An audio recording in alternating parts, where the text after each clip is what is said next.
밀가루는 단순히 밀을 빻아 만든 하얀 가루가 아닙니다. 분자 단위에서 보면 물과 열이라는 에너지를 만나기 위해 기다리는 정교한 화학 반응기에 가깝죠. 이 시스템은 거대한 뼈대인 75%의 전분과 딱딱한 입자를 부드럽게 깨우는 14%의 수분과 쫄깃한 그물망을 설계하는 15%의 단백질로 이루어져 있습니다. 여기에 단 2% 미만으로 결과물을 완전히 뒤바꾸는 미량 성분들이 더해져 완벽한 설계도를 완성하죠. 제빵 재료와 밀가루의 구성 성분. 오늘 우리는 이 하얀 가루 속에 숨겨진 완벽한 설계를 하나씩 해부해 보겠습니다. 밀가루라는 거대한 시스템의 약 75%를 차지하는 주인공, 바로 탄수화물인 전분입니다. 비중이 압도적인 만큼 전분은 빵의 전체적인 부피와 식감을 결정짓는 가장 거대한 골격 역할을 수행하죠.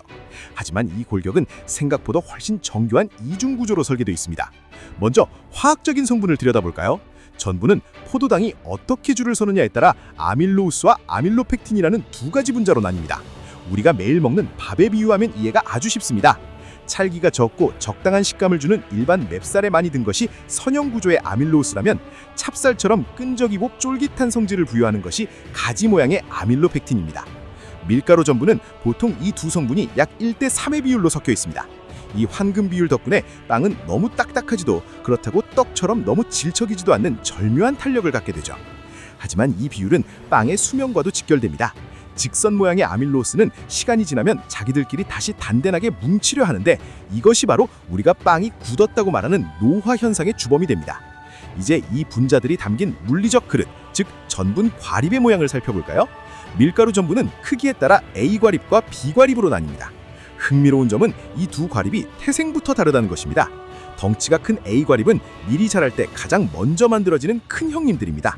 납작한 렌즈 모양을 하고 있으며 전체 전분 무게의 약 70에서 80%를 차지하는 핵심 기둥이죠. 반면 아주 작은 구슬 모양의 B과립은 한참 뒤에 태어나는 막내들입니다. 무게는 가볍지만 숫자로 따지면 전체 전분의 90% 이상을 차지할 만큼 압도적으로 많습니다. 여기서 핵심은 이들의 구성입니다. A과립과 B과립 모두 아밀로우스와 아밀로펙틴으로 이루어져 있지만 그 비율에 미세한 차이가 있습니다. 큰 형님인 A과립은 아밀로우스 함량이 약 25에서 28%로 조금 더 높아 빵의 튼튼한 구조를 잡는 데 유리하고, 막내 B과립은 아밀로우스가 약 22에서 25%로 미세하게 낮아 조금 더 부드럽고 유연한 성질을 가집니다. 이 큰 기둥과 작은 알갱이들이 조화롭게 섞여야만 비로소 반죽의 밀도가 완벽해집니다. 이제 우리가 가장 주목해야 할 물과의 상호작용 이야기를 해보죠. 멀쩡하고 매끄러운 일반 전분은 의외로 물을 많이 좋아하지 않습니다. 자기 무게의 딱 0.4배 정도만 물에 빨아들일 뿐이죠. 하지만 재분 과정에서 기계적인 압력을 받아 커다란 A과립이 깨지면 상황은 완전히 달라집니다. 이것이 바로 손상전분의 탄생입니다. 손상전분은 마치 입구가 열린 스폰지나 파괴된 댐과 같습니다. 이들은 일반 전분보다 훨씬 강력한 흡수력을 발휘해 자기 무게의 2배에서 최대 4배가 넘는 물을 순식간에 삼켜버립니다. 일반 전분과 비교하면 무려 5배에서 10배나 더 많은 물을 끌어당기죠. 단순히 물만 많이 먹는 게 아닙니다. 손상 전분은 표면이 거칠게 깎여나가 있어 효소들의 아주 쉬운 먹잇감이 됩니다. 효소는 이 깨진 틈을 공략해 전분을 당으로 빠르게 분해하고, 이는 곧 효모의 에너지가 되어 발효 속도를 비정상적으로 높이기도 하죠. 이 상처 입은 전분이 밀가루 속에 얼마나 섞여 있느냐에 따라 반죽의 점도와 효모의 활동량은 완전히 뒤바뀌게 됩니다. 결국 전분은 단순한 하얀 가루가 아니라 자신의 성분과 크기, 그리고 그 파괴된 정도에 따라 빵의 생명력을 컨트롤하는 정교한 생화학적 반응기인 셈입니다. 이제 전분이라는 거대한 골격을 깨워줄 성분, 바로 수분입니다. 밀가루 봉투를 뜯어 손으로 만져보면 아주 보드랍고 마른 느낌이 들죠. 하지만 여기엔 지적인 반전이 숨어 있습니다. 뽀송뽀송한 밀가루 무게의 약 12에서 14%는 이미 물입니다. 1kg 밀가루 한 포대에 약 140ml, 작은 우유 한 팩 정도의 물이 이미 들어있다는 뜻입니다. 그런데 왜 우리는 이 물기를 전혀 느끼지 못할까요? 그 이유는 이 수분의 대부분이 전분이나 단백질 분자에 강력하게 결합한 결합수 상태이기 때문입니다. 비유자자면 건물 벽 속에 원래부터 포함된 건축자재로서의 습기와 같습니다. 영하의 주위에도 얼지 않고 미생물조차 건드릴 수 없을 만큼 단백질 구조 안에 꽉 박혀 있죠.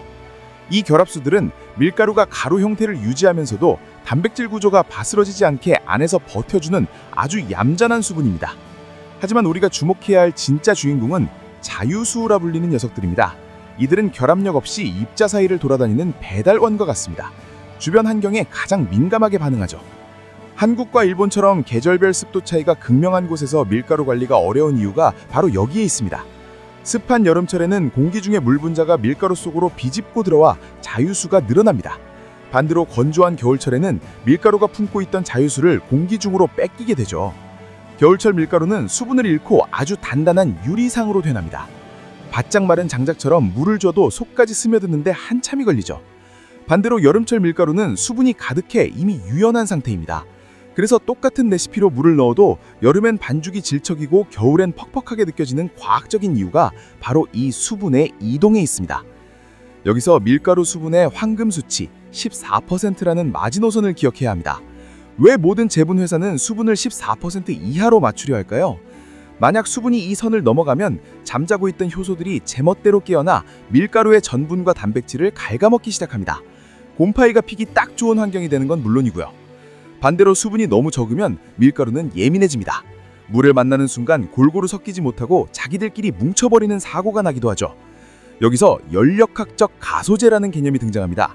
쉽게 말해 수분은 밀가루를 딱딱한 유리 상태에서 부드럽고 유연한 고무 상태로 바꿔주는 화학적 스위치입니다.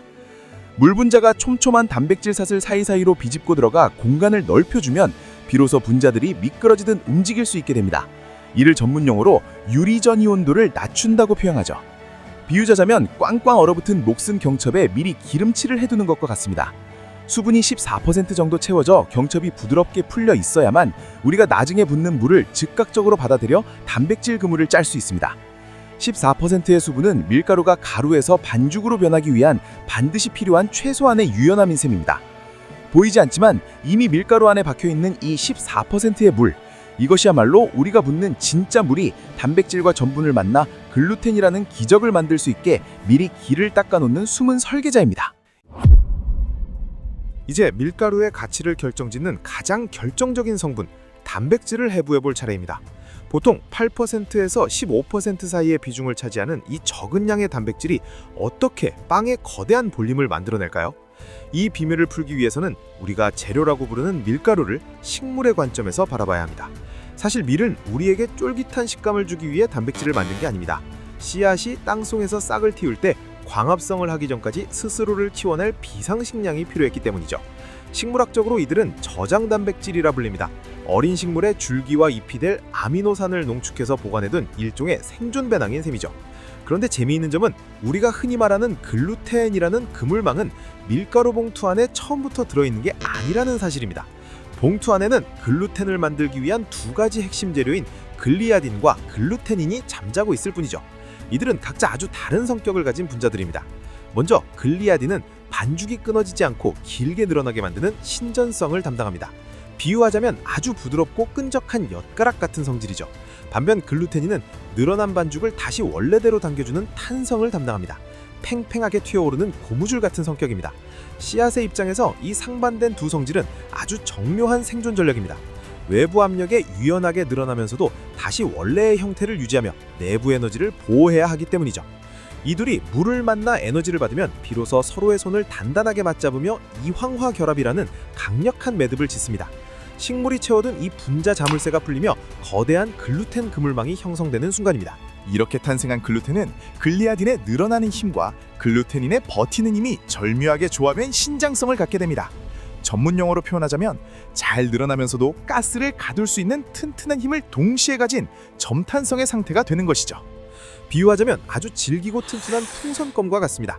풍선껌이 얇게 늘어나면서도 터지지 않고 공기를 가두는 것처럼 단백질이 만들어낸 이 신장성 덕분에 빵은 효모가 뿜어내는 가스를 터뜨리지 않고 품어 거대한 볼륨으로 부풀어 오를 수 있습니다.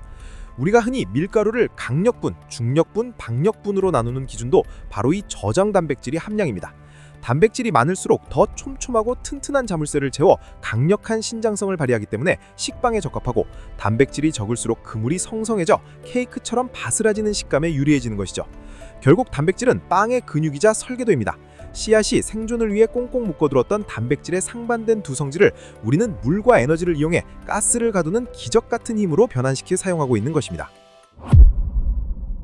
밀가루 구성 성분 중 가장 생소하지만 어쩌면 가장 강력한 변수, 바로 펜토산입니다. 아마 제빵 공부를 꽤 하신 분들도 이 성분은 유령처럼 느껴지셨을 겁니다. 이름 끝에 산이 붙어 있어 식초 같은 산성물질로 오해하기 쉽지만 사실 이 이름은 숫자 5를 뜻하는 펜토와 당분을 뜻하는 산이 합쳐진 이름입니다. 즉, 5개의 탄소고리로 이루어진 당들이 사슬처럼 엮인 섬유질의 일종이죠.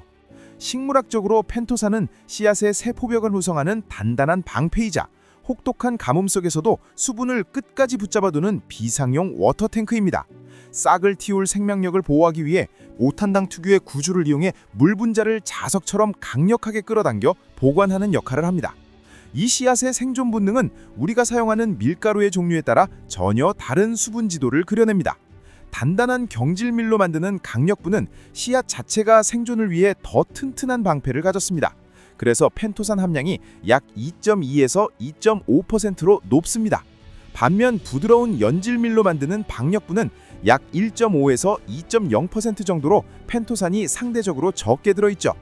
겨우 0.5%라고 생각할 수 있지만 펜토산의 위력은 숫자 그 이상입니다. 펜토산은 자기 무게의 10배에서 최대 15배에 달하는 물을 빨아들이는 압도적인 흡수력을 가졌습니다. 비유하자면 반죽 속에 숨겨진 천연 고흡수성 스펀지와 같습니다. 여기서 한 단계 더 깊이 들어가 볼까요? 펜토산은 밀알의 중심부보다 껍질 쪽에 훨씬 많이 몰려 있습니다. 우리가 통밀가루를 사용할 때 물을 훨씬 더 많이 넣어야 하는 진짜 이유도 바로 이 껍질에 붙은 엄청난 양의 펜토산 때문입니다. 실제로 펜토산은 반죽 내 전체 수분의 약 4분의 1을 혼자서 차지하고 관리합니다. 이들은 반죽 안에서 글루텐과 수분 쟁탈전을 벌이는 수분 통제관입니다. 펜토산이 물을 너무 세게 붙잡고 있으면 글루텐 형성이 더뎌지기도 하지만 반대로 이들이 붙잡은 수분은 오븐 속에서도 쉽게 날아가지 않습니다. 빵이 구워진 후에도 며칠간 촉촉함을 유지할 수 있는 건 펜토산이 물 분자를 꽉 안고 놓아주지 않는 천연 보습제 역할을 해주기 때문입니다. 결국 펜토산은 씨앗이 생명을 지키기 위해 설계한 정교한 수분 관리 시스템입니다. 우리가 펜토산이라는 이 숨은 지배자를 이해하는 순간 왜 밀가루마다 물 접는 법이 다른지, 그리고 어떻게 해야 빵의 노화를 늦출 수 있는지에 대한 완벽한 답을 얻게 될 것입니다. 지질과 효소는 밀가루 설계도에서 가장 다루기 까다로운 양날의 검입니다. 비중은 1에서 2% 내외로 아주 적지만 이들은 씨앗이 다음 세대를 위해 준비한 가장 강력한 생체 병기이기 때문입니다. 먼저 지질, 즉 기름 성분입니다. 식물학적으로 지질은 씨앗이 가장 아껴두는 고농축 비상연료입니다. 하지만 이 연료는 공기와 만나는 순간 무섭게 변질되는 성질이 있습니다. 이를 산패라고 부르는데요. 비유하자면 뚜껑을 열어둔 채 오래 방치한 기름에서 불쾌한 냄새가 나는 것과 같습니다. 그래서 제분소에서는 지방이 밀집된 배아를 철저히 분리해냅니다. 배아가 섞인 통밀가루가 금방 상하는 이유도 바로 이 지질의 산패 때문이죠. 하지만 배유 속에 남겨진 극미량의 지질은 제빵에서 훌륭한 에어백이 됩니다. 전문 용어로 액상 라멜라 안정화라 불리는 이 현상은 미세한 기름막이 기포를 감싸 오븐 속에서 빵이 터지지 않고 풍성하게 부풀도록 돕습니다. 즉, 지질은 신선도를 위협하는 적이면서 동시에 볼륨을 만드는 동지인 셈입니다. 다음은 생명의 스위치인 효소입니다. 효소는 딱딱한 전분과 단백질을 녹여 영양분으로 바꾸는 생물학적 가위입니다. 이 과정은 우리 몸의 소화 과정과 놀라울 정도로 닮아 있습니다. 먼저 우리 입속 침에 들어있는 아밀라아제를 떠올려 보세요. 밥을 오래 씹으면 단맛이 나는 건 이 효소가 전분을 당으로 분해하기 때문이죠. 반죽 속에서도 똑같은 일이 벌어집니다. 아밀라아제라는 전담 요리사가 전분을 당으로 바꿔 이스트에 도시락을 싸줍니다. 이 과정이 잘 이루어져야 빵의 색이 먹음직스럽게 나고 구수한 풍미가 살아납니다. 두 번째 설계자인 프로테아제는 우리 위 속에서 고기를 소화시키는 효소와 같습니다. 단백질을 분해해 흡수하기 좋게 만들 듯 반죽 속의 이 현장 감독관은 촘촘한 글루텐 단백질을 적절히 끊어줍니다. 덕분에 반죽은 팽팽하기만 한 상태에서 벗어나 부드럽게 드러나는 신전성을 얻게 됩니다. 우리가 느끼는 유연한 반죽의 질감은 사실 밀가루가 스스로를 소화시키며 만들어낸 결과물입니다. 하지만 기억하세요. 지질과 효소는 씨앗이 생존을 위해 갈아놓은 날카로운 양날의 검입니다. 이 칼날은 생명을 깨우는 힘이 되기도 하지만 통제하지 못하면 빵의 구조를 사정없이 파괴하기도 합니다. 지질이 공기와 만나 상하는 산패 현상이나 효소가 과하게 날뛰어 반죽을 진흙처럼 녹여버리는 점착성 문제가 대표적이죠. 그래서 베이커에게 밀가루 보관은 단순한 정리가 아니라 효소와의 심리전입니다.